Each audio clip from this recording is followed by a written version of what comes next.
Ano to? Plus one? 1 million o kwintas? Dito ako sa kwintas.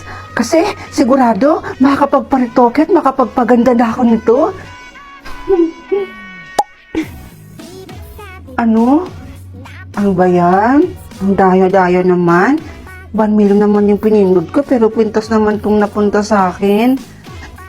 Ay nako, di bali na lang. Siguro, hindi talaga para sa akin tong 1 million. Hayaan ko na lang. That's why, ayaw na ayaw ko sa pangit na yun. Gosh! Friend, speaking of, look at your back. Sirang-sira na naman yung araw ko today. Dahil nakita ko na naman yung pagmumukha ng pangit na to. Tol, tingnan mo, yung ning pangit to, napagtitripan na naman. Ano ba kasi ang nasa mukha mo, Nimpa? It's look like paminta. True. Tigilan nyo na ako Wala naman akong ginagawang masama sa inyo. Ang sasama nyo sa akin. Aray ko! Pakak! Wala ka pala, Rosette Tumatapang ka na, ha? Rosette! Yung mga notebooks ko, yun yung mga assignments ko, Balik mo sa akin yan. Mga assignments mo nandito?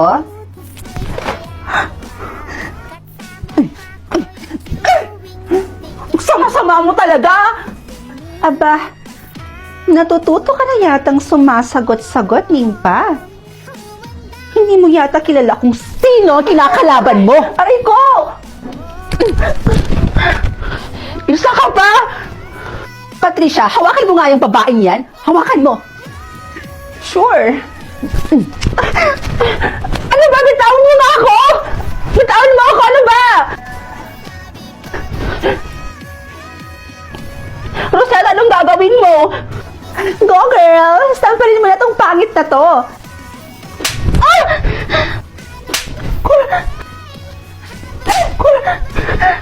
Tama na! Tama na! Bitawan mo ako! At sa susunod na sagot-sagutin mo ako, hindi lang yan ang aabutin mo. Girls, tama na! Tama na yan. Dito na si ma'am.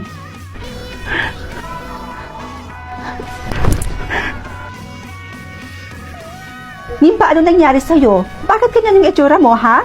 May nag-away ba sa'yo? Wala po. Ayos lang po ako, ma'am. Okay, class. Bago ko makalimutan. Year-end party or Christmas party niyo na tomorrow. Kailangan niyo nang pumili kung sino ang inyong mareregaluhan. And actually, bumuo na ako dito ng mga pangalan ninyo. Buburot na lang kayo dito kung sino ang inyong mareregaluhan. O Rosette, ikaw na mauna. Perfect. Huwag si Nimpa, please. Yes! Huwag sinimpa, please.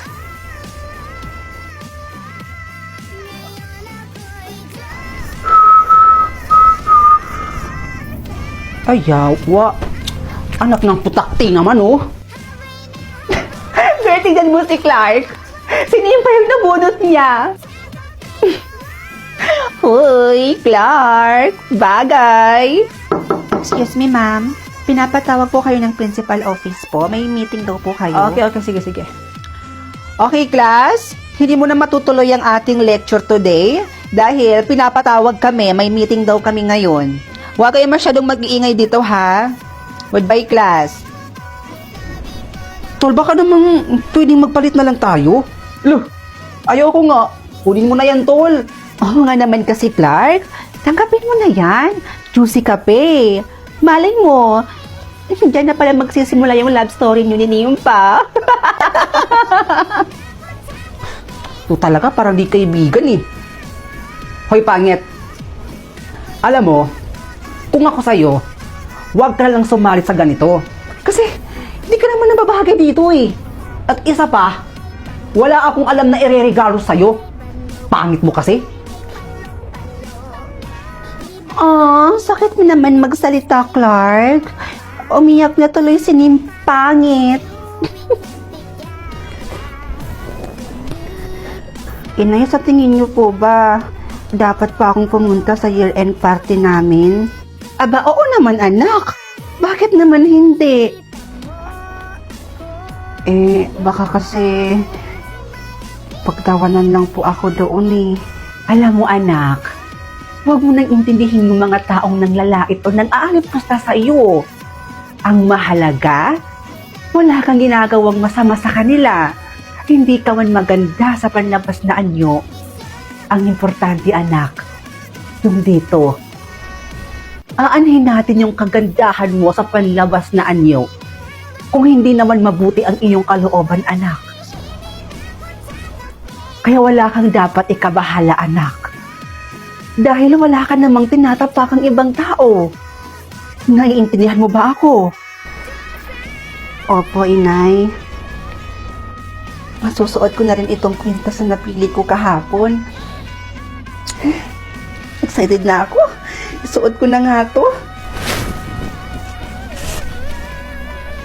Ayan, ang ganda. Naku, bagay na bagay itong kwintas na to sa suot ko. Napakaganda. Pero bakit kaya ganon? Kakaiba yung nararamdaman ko sa kwintas na to. Na para bang may kakaiba sa kwintas na to. Di bali na nga lang. Inay?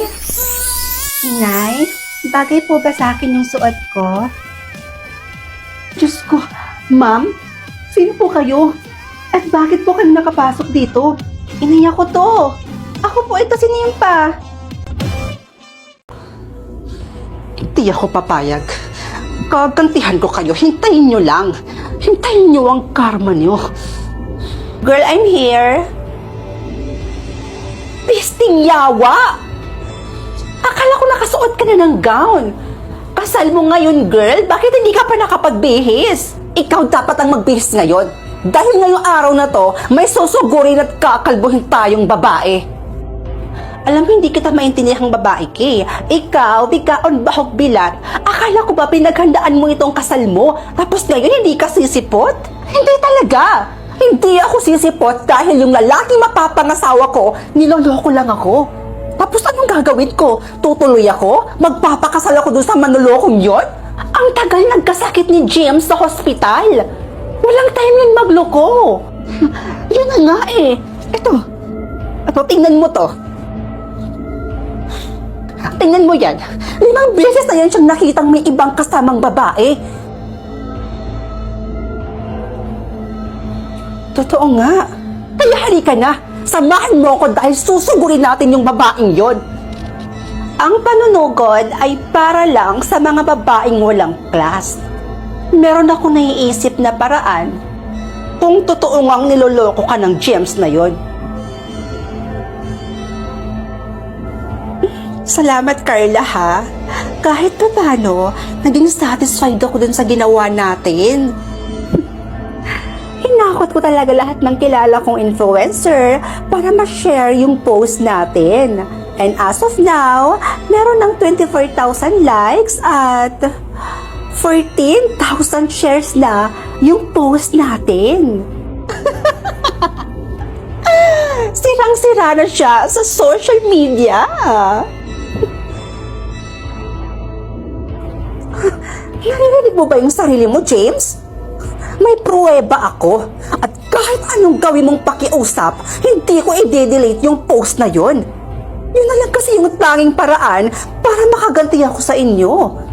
Sa inyo ng babae mong mukhang bilat.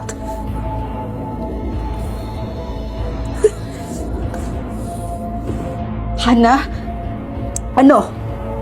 May bago akong update dun sa babae. Talaga? Good! Ano yon? Hana, nakagawa tayo ng malaking pagkakamali at pinaghahanap na tayo ng mga pulis.